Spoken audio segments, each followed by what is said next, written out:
मेरा पहला सवाल ये है गुरुजी कि मम्मी जैसे जितिया करती है, हम लोग 3 भाई बहन हैं, एक 2 बहनें हैं, एक भाई, और मेरे घर में एक छोटा सा कुत्ता भी है। तो वो गुरुजी भाई बहन के समान ही है, समझ लीजिए। मतलब मम्मी हम लोगों के कंपैरिजन में उसको ज़्यादा प्यार करती है।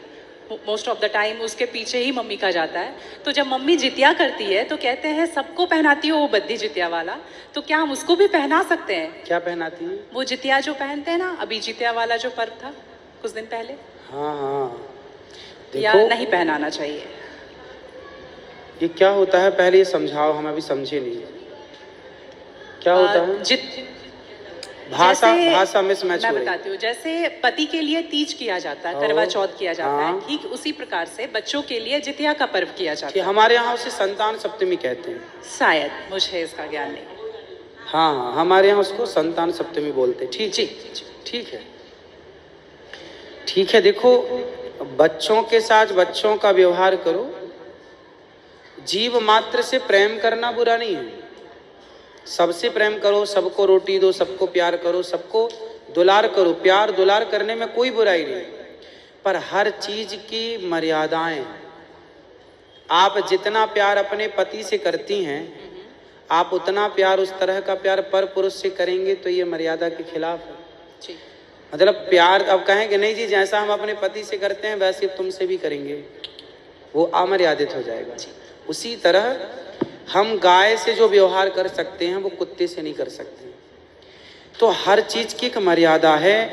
कुत्ते को देहली के बाहर रखा जाता है, घर के अंदर नहीं। बट वो तो हमेशा घर में ही रहता है। वो आपकी अज्ञानतावश है।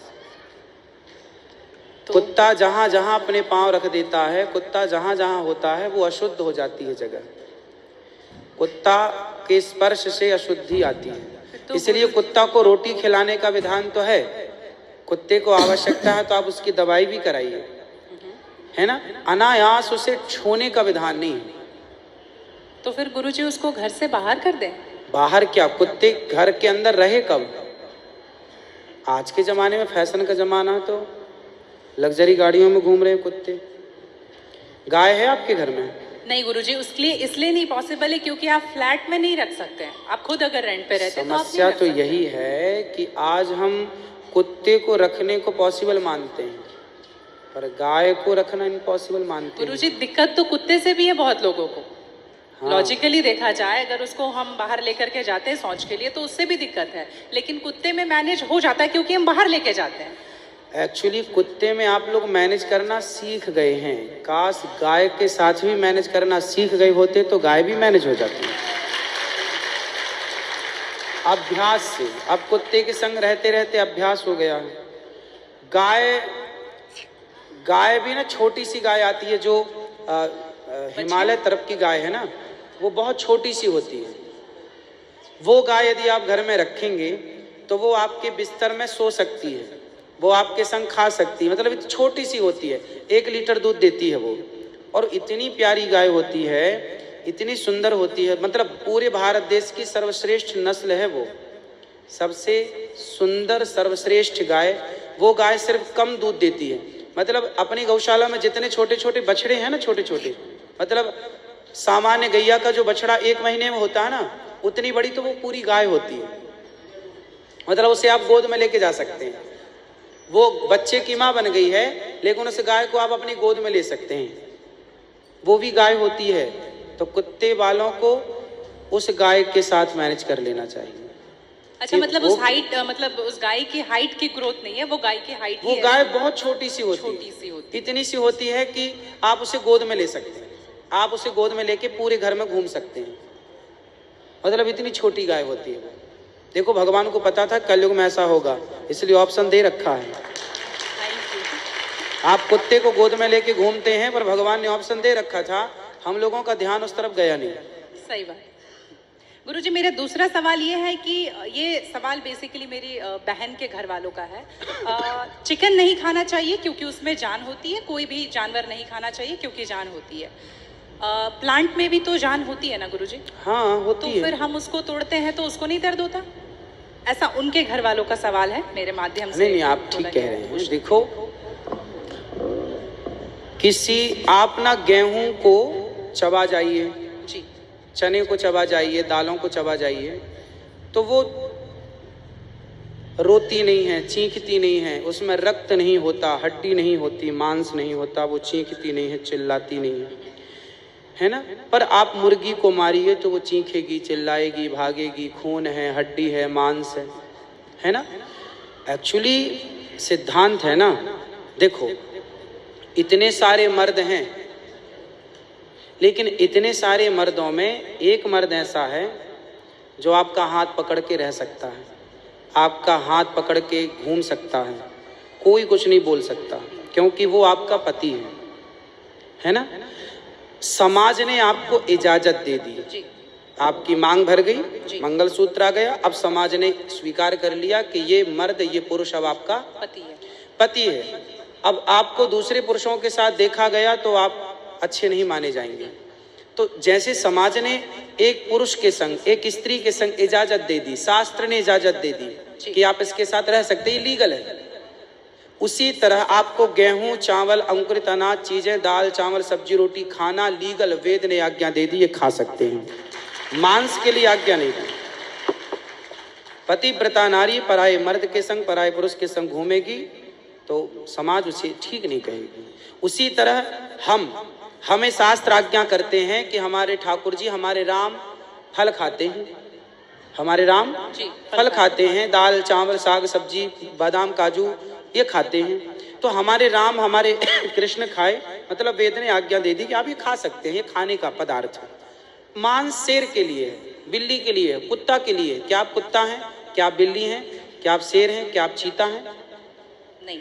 फिर जब हम मनुष्य हैं तो मनुष्यवत व्यवहार करें जी। हम वो ना खाएं जो हमारे लिए नहीं है। अब मांस खाने वाले जानवर ना, आप गौर से देखिएगा, मांस खाने वाले जितने जानवर होते हैं, कुत्ता, बिल्ली, चीता, शेर, सब जीभ से चाट चाट के पानी पीते हैं जी। आपने कुत्ते को पानी पीते देखा हो, लेकिन आप कैसे पानी पीते हैं? होंठों से पीते हैं, मुंह से पीते हैं। गाय कैसे पानी पीती है? मुंह से, जैसे हम लोग पीते, कुत्ता चाट के, बिल्ली चाट के। मतलब शाकाहारी जानवर और मांसाहारी जानवर दोनों ईश्वर ने बनाए हैं। गाय को आप मांस परोसिए, नहीं खाएगी, वो बकरी को मांस परोसिए नहीं खाएगी, भैंस को मांस परोसिए नहीं खाएगी। जब जानवर होके अपने धर्म में अटके हैं, तो हम इंसान क्यों अपना धर्म छोड़ रहे हैं? अब जो मांसाहारी जानवर होते हैं, उनको आप ध्यान से देखना, उनके पांव में नाखून होते हैं, जबकि शाकाहारी जानवर के खुर पाए जाते हैं। जैसे गाय का खुर होता है, बकरी का खुर होता है, भैंस का खुर होता है, जबकि चीता का, शेर का, कुत्ते का, बिल्ली का। अब आप देखिए कि आपके ईश्वर ने पैर बनाए हैं ना तरीके से, आप मुंह से पानी पी, मतलब आपके लक्षण शाकाहार से मैच कर रहे हैं जी, है ना। बिल्ली के, कुत्ते के यहाँ कैनाइन दांत बड़े बड़े होते हैं मांस फाड़ने के लिए जी, आपके नहीं है। मतलब आप ईश्वर की तरफ से शाकाहार। और अब मैं नहीं कहता, आप मेडिकल साइंस का अध्ययन करके देखिएगा, साइंटिस्ट लोग अब सिद्ध, अभी मैं इंग्लैंड गया था, वहां मुझे बताया कि जो अंग्रेज लोग, इनके बाप दादी जो मांस खाते चले आए हैं, अब कुछ अंग्रेज लोग इतने जागरूक हो गए हैं कि अब वो मांस नहीं खाते। वो कहते हैं कि अब इसको खाने से बीमारियां बढ़ रही हैं, लोग परेशान हो रहे हैं। पहले के लोग जंगल में कंदमूल फल खाते थे, ये अब खाने लग गए हैं, सुअर खा रहे हैं, कुत्ता खा रहे हैं। अब बहुत सारे लोग शाकाहार की तरफ जो जागरूक हैं, बढ़ रहे हैं। तो आप और हम तो पहले से जागरूक हैं, तो हम क्यों अपने आप को मांसाहार की तरफ ले जाएं? क्यों किसी की हड्डी चबाएं? बताइए, हमारे यहाँ मुर्दे को छूने से लोग नहाते हैं, कितनी दुर्गंध है। अब देखो, आप गेहूं, आप पालक काटो, गोभी काटो, है ना, मूली काटो, गाजर काटो, दाल पकाओ, कोई दुर्गंध आती है आपकी रसोई में? नहीं। लेकिन आप मुर्गी पकाओ, मुर्गी काटो, बिल्कुल वो बदबू से भर जाएगा। मतलब आपकी नाक भी आपको गवाह देने लग जाएगी, भाई बस कर, है ना। तो शरीर एक्सेप्ट नहीं करता, आप जबरदस्ती खिला रहे हैं। गुरुजी, मेरा तीसरा प्रश्न ये है कि जैसे हम लोग एकादशी करते हैं और किसी दिन अगर हम बाहर रहते हैं और उस दिन एकादशी है, फॉर एग्जांपल हम आउट ऑफ स्टेशन है और उस दिन ख्याल नहीं कि एकादशी है, तो अगर हम बाहर चावल खा लेते हैं या लहसुन प्याज खा लेते हैं तो क्या वो ब्रेक हो जाता है पर्टिकुलर एकादशी उस दिन का, या पूरा कंटिन्यूड रहता है जो 108 हम कर रहे हैं? कंटिन्यू कैसे रहेगा?